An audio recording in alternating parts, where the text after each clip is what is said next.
You're very welcome back. We are out in the garden. And it's a lovely morning. It's lovely, isn't it? Bammy. We're joined by our gorgeous guest. Well, two guests this morning, actually. We do. We have Darren Kennedy. Mr. Darren Kennedy is teaching Simon about style this morning. Yeah. And Full of questions he is. This And of is not a course, fashion statement. Our VIP guest. This is for the weather. This is Harry. This is Harry, yeah. Everyone this morning's like, oh my God, Harry! And about 5 minutes later, great to see you too, Darren. It's fine, I'm used to it. Come here, do you know what It's the surprised me? equivalent of a baby. The baby takes over. Do you know what surprised me so much about Harry, though? How old is Harry? Harry will be 15 He's years 15. this August. 15. He's the best little fella. Like, honestly, like, I'd be lost without him in the best of times, but obviously during the pandemic, he was just my saving grace. Something that I know lots of dog lovers understand, and new dog lovers as well, which is great. And look, you're here to talk about Dogs Trust Ireland and what it means to you and why you're on board with them. But tell us what life has been like in lockdown, because work fell off a cliff, did it? Yeah, big time. And the first one, you know, everything just stopped. So I was at home and in Ireland for the first time without travelling. Like I was travelling every week, if not longer. So in the first time in 15 years, I was at home for a long time. And Harry was my lockdown buddy. Yeah, especially in the first lockdown. Like that was really, really tough. And I think for so many people as well, like Harry became not only my constant companion, which he's been for 15 years, but my colleague, my counsellor at times. And that's what it's all about. So we're launching Dog Friendly Ireland Day today, which is by the Dogs Trust. And it's all about recognising our little furry friends who've just taken on an extra special role in our lives over the past 18 months. Now, normally, this is the 4th year of Dog Friendly Ireland. This really calms him, by the way. You can just see him. He's just delighted with life. I think his little legs are cold, though, aren't they? He's a bit chilly. I'll put him back where he was. I'll get him my blanket if it's napping around. But it's also, do you know what? He knows when the eyes are on him and he hams it up. He's like, I get attention when I do Where this. did he learn that from, Darren? I mean... It wasn't off the ground, he licked it down. But yeah, so anyway, this is the 4th year of Dog Friendly Ireland Day. Brilliant. And it's all about, making Ireland the best place in the world for dogs. And making, establishments, restaurants, hotels, workplaces more dog-friendly and more accepting. Are we a very dog-friendly nation as it is, though, Darren, in terms of hospitality, hotels, restaurants?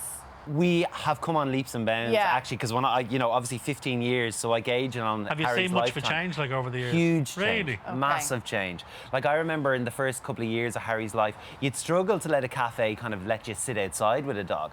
Now, most places that I kind of go to are really, really dog-friendly. In fact, I had a little staycation down in Cliff at Lyons at the weekend, and I brought Harry, and I was surprised because I didn't realise. I was like, oh my God, I've no one to mind Harry tonight. I hadn't even thought about it. It was a last minute thing. Yes. And then I was like, I Googled them, and they're dog friendly, and I said, well, I'm just going to say nothing. And I arrived down, and there was loads of dogs. Lovely. And they're all well behaved, and I think that's the thing. You have to kind of know your dog, know what your dog is capable of, know how, know when they're at the right stage to be brought into places, because you need to respect other people. I remember we did an item on the show a couple of years ago about a cat cafe.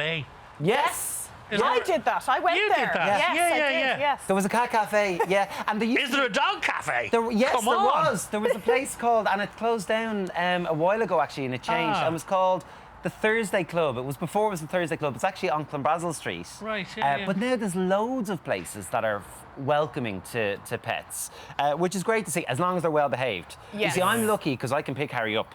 And I can carry him anywhere. That's true, and half the time you wouldn't even know he's not pulling there. you down the street.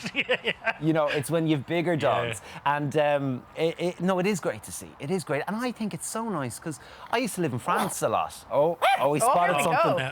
You tell them. He's coming into his own now. What have you You seen? tell them, Harry. Do you know what? Oh, Harry. Seagulls drive him mad. All right. If he spots a seagull, he goes off on one. There's no seagulls here, Harry. You just spotted You're the okay, cameraman. Harry. I've seen something else. You're in a safe zone here. But yeah, I was just saying, I used to live in France, and the French are so welcoming of dogs and of pets, and it's lovely to see it because there are all sorts of studies that show that dogs in the workplace lower stress. Rubbing a dog can lower stress, but also it's a great lubricant for conversation. Yes. And I know so many people in my the locality. icebreaker. Yeah. Like, I used to know no one where I lived. Not no one, but you go about your business and you don't really pay. And now I'm out walking Harry, and I know, there's a gorgeous lady I meet. She watches the show, I know, Winnie. Winnie's from Morning, Winnie. Morning, Winnie. She's Hiya, watching. Winnie. And she's got a gorgeous... I think she's a Westie now, but she fills me in about the history of the area. She's lived there all her life, and it's the best thing, honestly, the best thing. But he's clearly hugely important in your life, and as you say, particularly over the last year, for people who don't have a lot of company around them, Yes. he's the perfect pal. Oh yeah, big time. Like, it was really funny because actually we were talking about the first lockdown. I started having these crazy anxious dreams that something was going to happen to him. Really? Yeah, it was really bizarre. Like so that's how kind of the pandemic got to me. And I remember talking about it, I was like, God, and I was getting anxious that something might happen to him. Thankfully, nothing did, and he's in great shape and he's in great nick. The vet always says he's a great ticker, which is good to hear. What kind of dog is he? What breed? He's a miniature Yorkshire.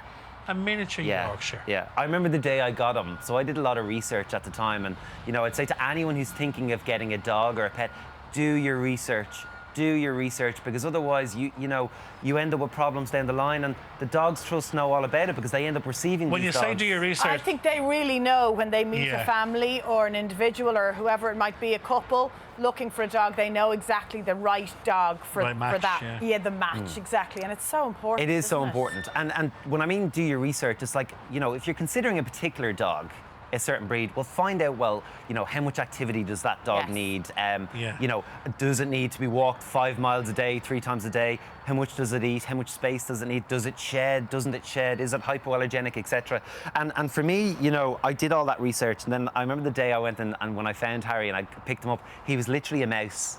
He was that size. I'm saying that he's 15 Well, he's 15 now. and He must have been he's still tiny. Yeah, teeny tiny. He's 1.5 kilos, so he's like a bag and a half of sugar. And I know he's put on weight, so if my parents mind him for a few days not being away, and they're giving him treats, whatever, I pick up, I can tell. I'm like, what have you been feeding him? Too many treats.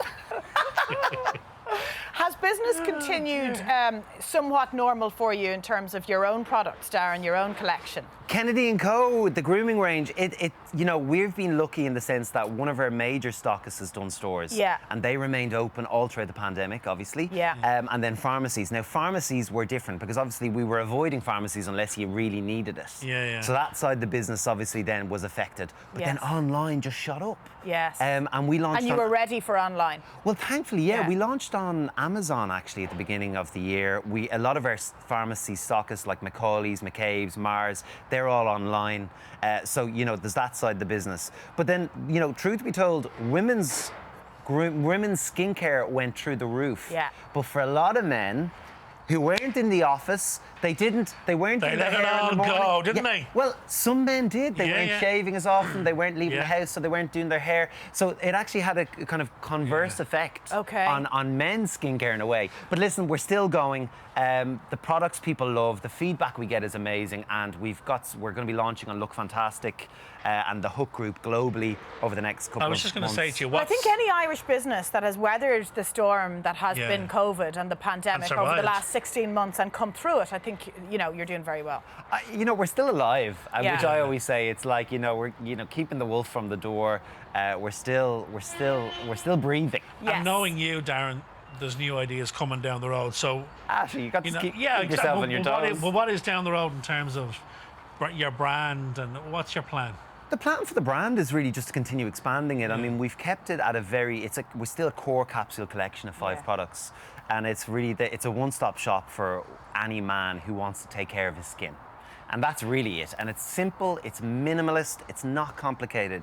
Because we live in a world where we're being bombarded by newness every other day, and it's confusing, particularly when it comes to skincare. super product. Yeah, it's like you're being told, well, now you need this, now you need this, now you need this. I'm all about keep it simple. Yeah. Keep it simple and easy. So, I did my skin this morning. It took me 40 seconds. I put my Kennedy & Co. cooling eye gel on, my moisturiser on, which has my SPF 20 in there. I'm done. Boom. You're done. Out the door. Oh, So you listen, lads have it so easy. Dogs Trust, Dog Friendly Ireland Day. Brilliant. Yeah, people, if they're sharing pictures of their dog at work, use the hashtag Dog Friendly Ireland Day. And of Very course, good. if you can donate, whatever you'd spend on your cup of coffee or your commute, go on to Dogs Trust. They'd be very It's appreciative. all appreciated. Thanks for Thank coming you, over, Darren. Good to see you, Harry. Thanks, Harry. Simba! Aw. Thanks a million. We are going over to Oh, the no. latest news update in the Virgin Media News Hub. Here's Anne.